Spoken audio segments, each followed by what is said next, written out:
Hi, everyone.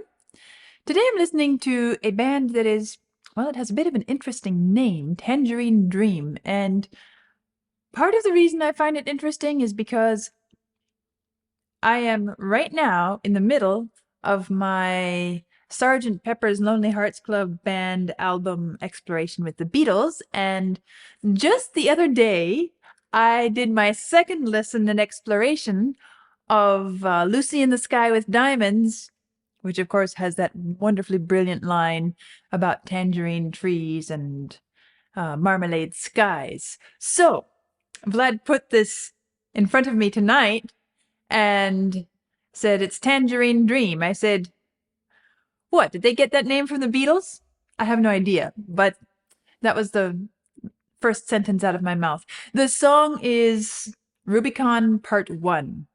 I suppose there must be a part 2, but I'm not listening to that tonight if such a one exists. I'm doing Rubycon Part 1. I have just a couple paragraphs to read, and then we'll listen. Tangerine Dream is a German electronic music band founded in 1967.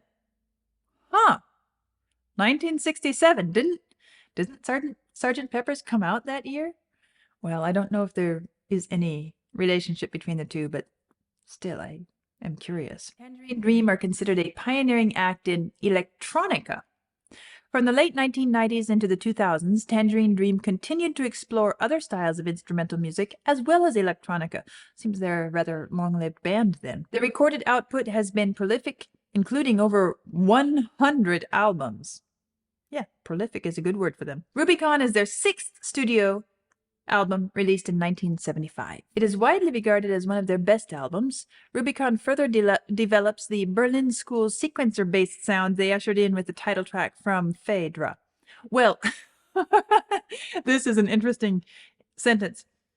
Further develops the Berlin School sequencer-based sound. That sounds so much like, some music history textbook sentence in classical music. We're talking about the Vienna school and this school and that school. And, well, sure enough, in rock, we have the Berlin school. Let's see what this sounds like.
I really have no idea where this is going, but two thoughts come to mind right away.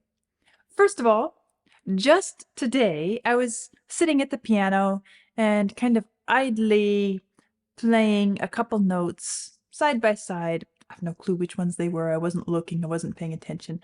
And I was just enjoying and noticing and kind of focusing on how one sound blends into the other and how the resonance of the piano shifts and changes if I strike one a bit more or the other, if I leave some space between before some time between before striking the next one. It was just a sort of absent-minded moment of enjoying certain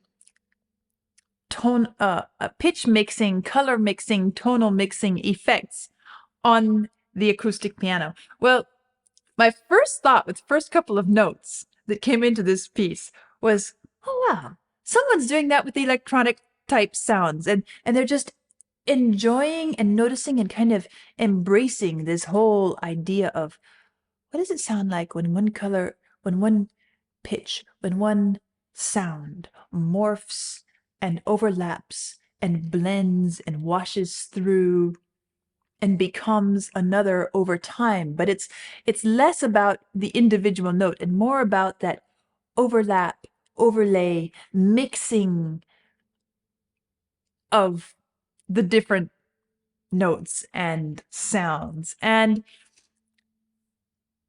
it's easy to, if you take that approach, to get really immersed in this type of music. Not necessarily because I find it aesthetically attractive. I don't even know if I've thought about it being aesthetically attractive. But the experience of immersing oneself in that kind of attention and aural experience is really quite engaging for a musician, because we do listen to all the subtle details and layers and moments of each note as it passes, and of course of the many notes as they blend and flow together. So it sounds kind of like, you might even say, an exploration of that. So that was the first thing that came to mind. Second thing, as I'm finding myself really getting into this mood, this way of listening, is that, as I said, I have no idea how it's developing or what's going to happen.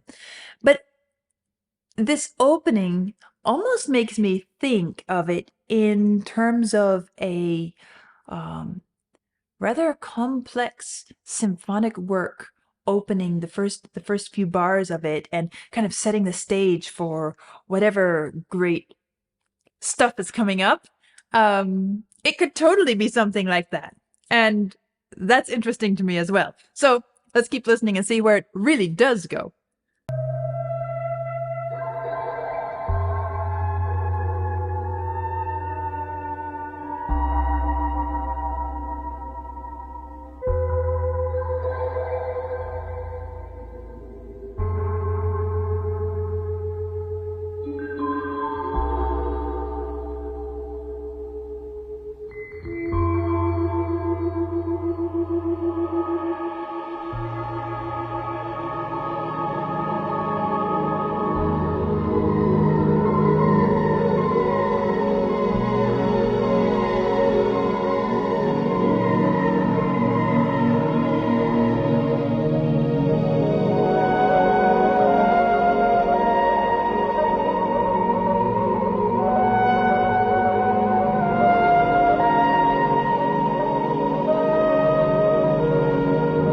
I'm noticing not only the wash of string type sounds and then the other clearer flute like sounds, but I'm also noticing that little ripple da da da da da da da da da, which is really kind of almost disappearing into the mix, but it's enough of a different texture, kind of like some bubbles floating along a rippling stream or something like that, that you pick it out and it catches your ear and all of that. And then there's this lower end as well, which is more of just a deep hum that continues, and all of these sounds blending, washing together.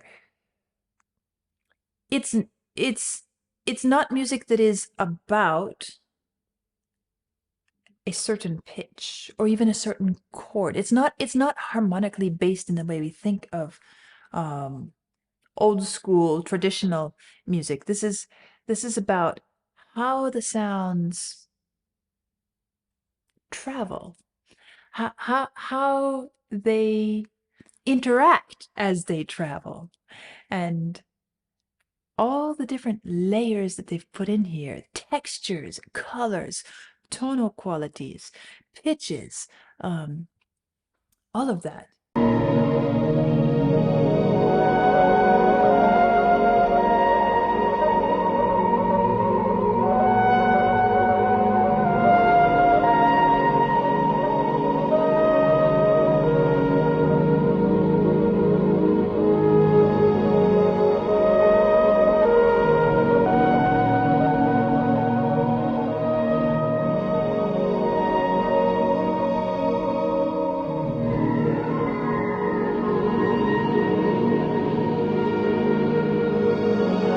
Even a bit of wind whistling sound in there.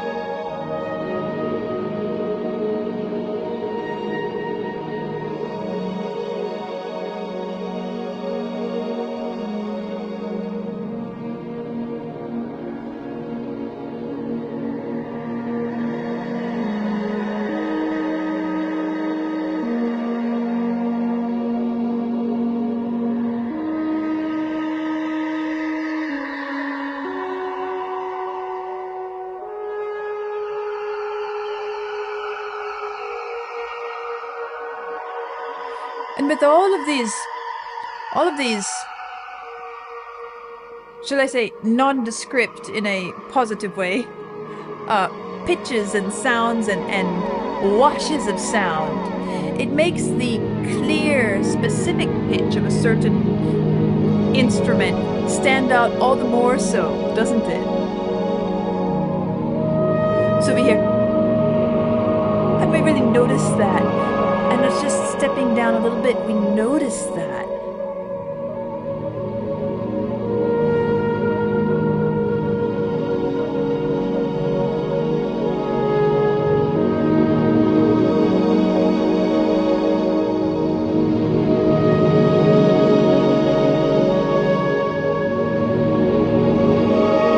Swash of swirlings and a bit of choral voices in there.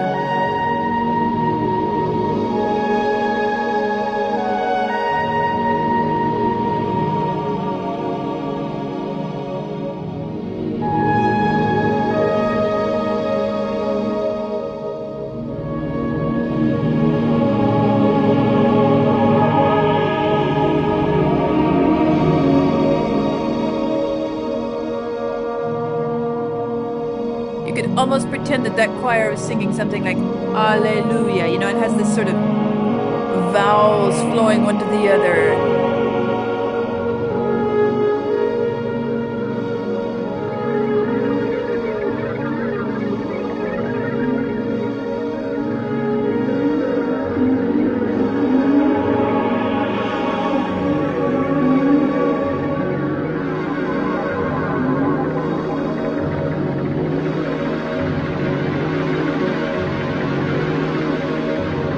Textural changes. Chirping bird. Turning wheel. All these different things. But it's indistinct enough, non-specific enough, that we can't actually say that it's a chirping bird or a turning wheel, squeaky wheel. I'm not using those to say it's actually making me envision that. I'm just trying to think of ways of describing the type, the quality of sounds that I'm noticing here, there, to let you know a bit of what I'm hearing as the music progresses. There is a little part of me that thinks, you know, I wonder, I kind of have this idea that maybe, had he been alive and composing music at this time, maybe someone like Tchaikovsky would actually enjoy what's happening in this music. Because if you listen to a lot of his ballet stuff, of course, it's a whole different musical approach. It's the traditional musical approach. But at the same time, you hear Tchaikovsky especially play with play with colors and textures and swells of sound in much the same way. Listen to the Nutcracker, listen to Swan Lake, and imagine that somebody took it and kind of turned it into this electronic style wash of sound and kind of stretched it out and slowed it down and let everything blend together a bit. You could almost imagine it becoming something like this, couldn't you? And I always thought of Tchaikovsky as being somebody who really enjoys this element of music, how the tonal colors mix and blend together. And so I kind of feel like he might actually be curious about something like this, might even enjoy it, might even want to try his hand at it.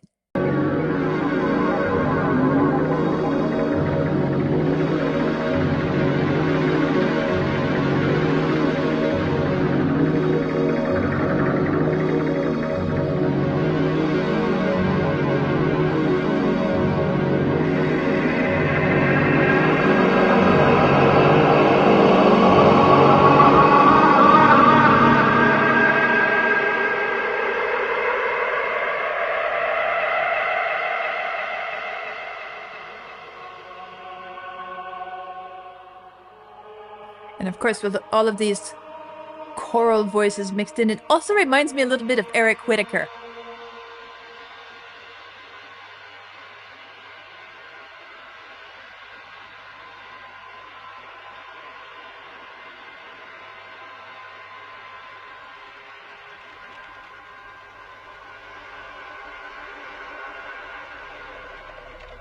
It's a choppy sound.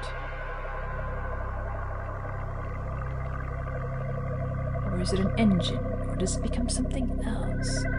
It's just these different textures and flavors, colors.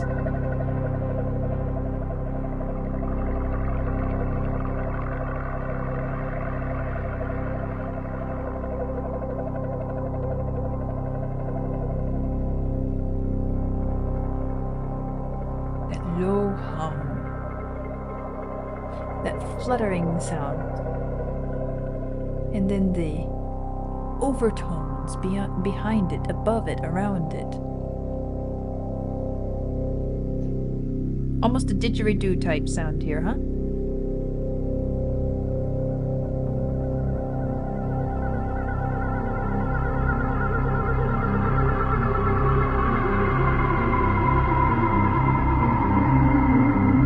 Now something's active underneath.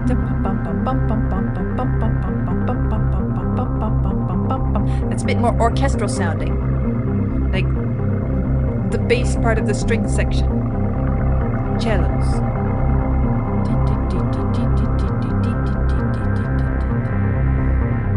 And then something else comes in, so that wah wah, and then the strings on top. It's such a.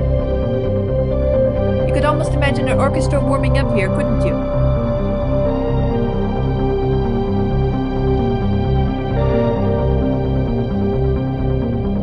But no, they're actually performing something. You almost feel like you're in this symphonic experience again.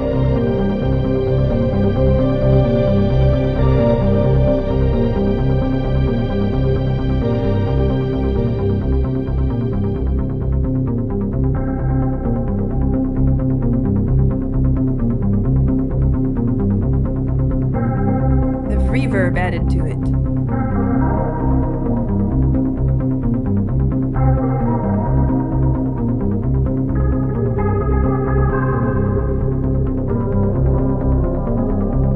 Been inside a tunnel and tried to make some noise in there? It's a sort of enclosed space with a lot of reverb.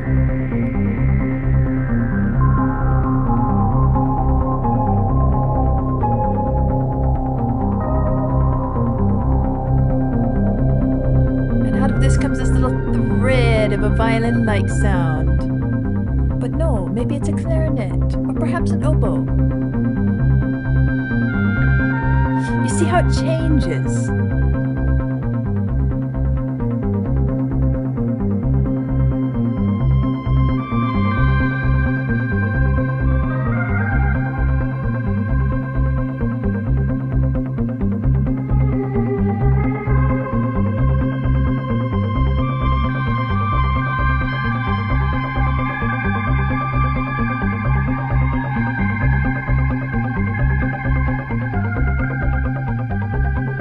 articulations become more distinct here in the bass part.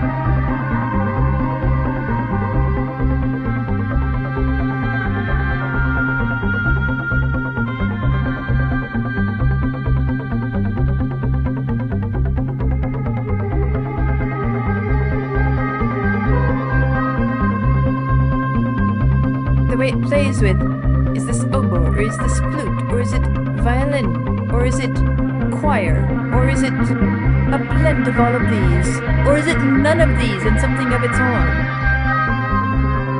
that just makes us reference something familiar?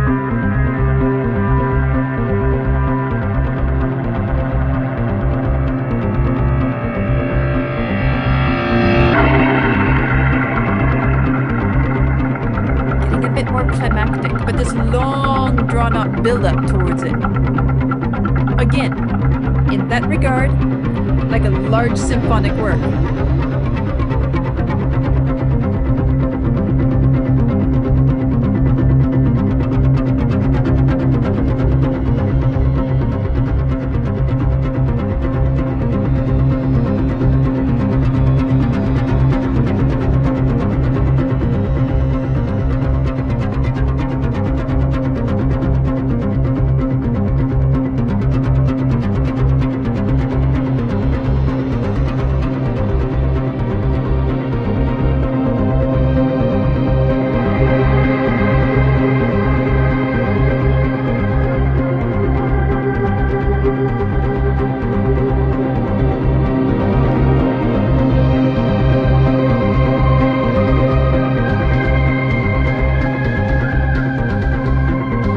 Crazy idea. I'll save it for the end.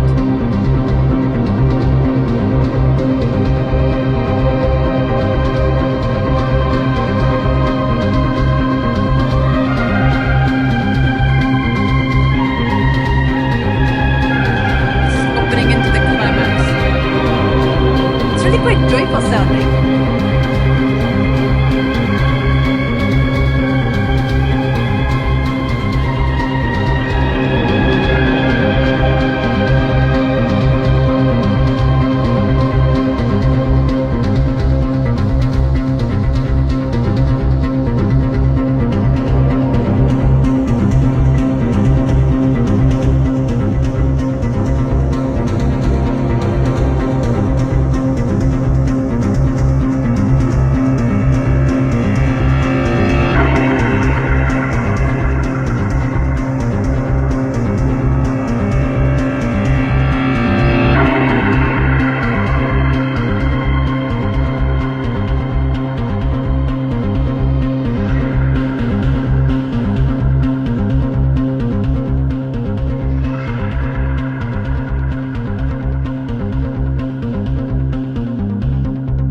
Interesting twists there that suddenly happened in this ostinato pattern. Again, gradual changing, a sort of morphing from one to the other.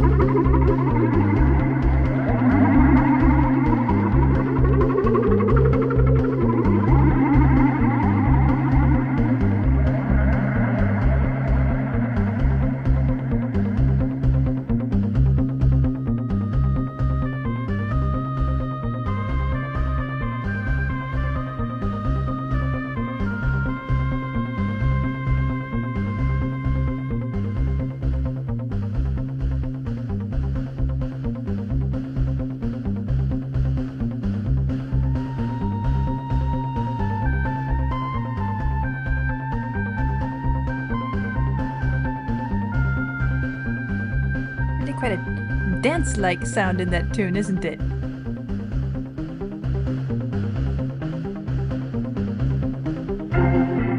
Almost like a folk song.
This metallic strings resonating as if someone's brushing their fingers across the strings in a piano.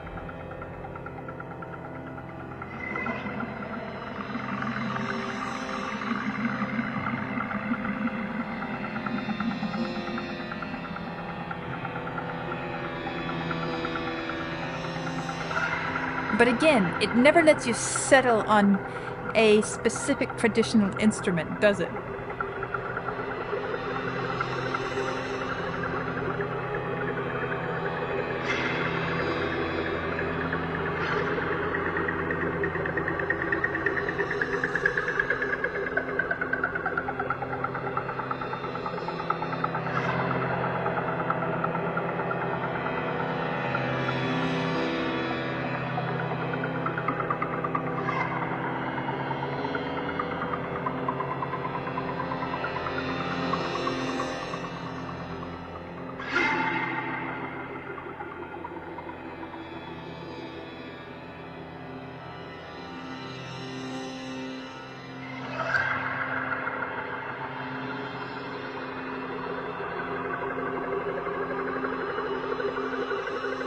And a lot of this piece is built around a sort of pentatonic type scale, because that allows these different sounds to wash together without getting too uncomfortable, too overwhelming.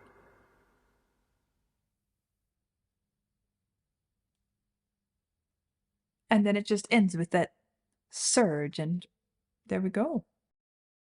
Well, let me start out with the crazy idea that came to mind as I was listening partway through this. Earlier in the piece, I had mentioned I had talked about the idea of, what if someone were to take Tchaikovsky's music and treat it this way? It would probably come out sounding kind of similar. And maybe kind of nice. Then later on in the piece, as I was listening, I thought, you know, the thing that intrigues me about this music is that it is not simply trying to, well, it's certainly not progressive rock. It's not trying to blend classical and rock elements or something like that. It is its own entity. And at the same time, within that sound world, as I was trying to illustrate along the way, there are, of course, so many different moments where it reminds us of, and there's a familiarity. At the same time, it doesn't sound like it's derivative of classical music. And I got the wild idea, what if someone, a competent classical musician, composer, would sit down with a piece like this? Let's just take this piece for example, and rework it in the traditional orchestral manner, and make it playable by traditional orchestral instruments in a traditional style orchestra. That would be such an interesting process to go through, because, as I've been saying all along, there is so much here that is not pitch specific. There's so much that gradually morphs and changes. It would be quite a task. And of course, it wouldn't come out sounding like this. It would come out sounding wildly different. And yet, there would be things that we could hear one to the other that would match close enough that we could probably, if someone were to give us 10 different pieces, 5 from the classical repertoire, 5 from this style of music, and say, pick the one on the classical side that matches the one on this side, I bet we could do that. And it would be such an interesting experience to go through, both as from a creative perspective, the challenges of turning this into something more traditional, and at the same time, from the listener's perspective, oh wow, that is so different, and maybe we'd even like it. Now that brings me to the next thing that I'm thinking. You know, I said several times, this in many ways feels quite symphonic. It has these different um I don't know if I would say motifs, but different sound bites. And it gives this quality of it gives this experience of progress, of progression, moving through. There's an ebb and a flow. There is a very, very detailed layering of textures, tones, um, pitches, sonic experiences. And I got to thinking, suppose I met somebody in this world who had never sat down and listened to a significant symphonic work. Or maybe somebody who says, I don't get it. What do you get out of sitting down and listening to a symphonic work? I mean, it's so out of my world. What is that experience like in another how would you convey that experience in another way? I might sit them down with a piece like this and say, listen to this.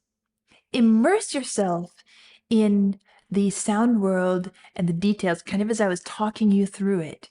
And notice how it has this very nice shape overall. It has this progression. It has places that are more intense, less intense. There's always something interesting, dynamic happening somewhere, some way, somehow. There's always something that pulls our ears toward it. And that is very frequently changing. And of course, then it develops into this long, I mean, we come to this long build up to a climactic area. And then, of course, it tapers off. In many ways, it mimics a sort of traditional, classical type, large scale musical work in its form and layout and just general. I'm speaking in broad strokes here. I really am. But somehow I think that there is a cross reference, a way of, suppose you don't like listening to a symphony. Maybe you would like to explore what it is like to listen to a symphony in a different way. And this would be a great example of that. So those are some interesting thoughts that have gotten turning in my mind. You know, what's the place of music like this? Somehow, it doesn't quite fall in the ambient music genre, does it? It's not something that would necessarily be comfortable playing in the background. Maybe for some people, right? Just like some people like to listen to symphonies in the background. But, you know, but at the same time, where would we listen to something like this? In what context? I suppose is different for everyone. And I'm trying to imagine, where would I sit down and listen to something like this, other than a project like this, where I'm exploring and intentionally focusing on the music for the sake of learning, experiencing, discovering, and noticing much about it. Would I put it on a playlist? I can't imagine a playlist that I would put it on. I really can't. What would be happening in my life for me to put this on a playlist? And it's not because it's ugly. It's not because it's boring. It's not because it's unpleasant in any way or unattractive in any way. It just, to me, I can't envision a context in which I would want to listen to it. Now, that's a very personal thing, right? And for some people, maybe just like I like to sit down and listen to symphonic works, maybe you like to sit down and listen to this. Maybe I like to have Bach playing while I'm going about my daily, rather mundane activities. Maybe you like to have Tangerine Dream playing. So I'm very curious, since I'm not able to identify some context in which I would choose to hear something like this, other than what I'm doing right now. I'm very curious to hear how you, if you like this music and you have listening habits of this music, where and how does it fit into your life? I would love to hear in the comments. So please write, and I will pay attention and I will enjoy hearing your perspective on it. That was my first exposure to Tangerine Dream's Rubycon Part 1, actually Tangerine Dream ever. And, this piece is maybe kind of dreamlike.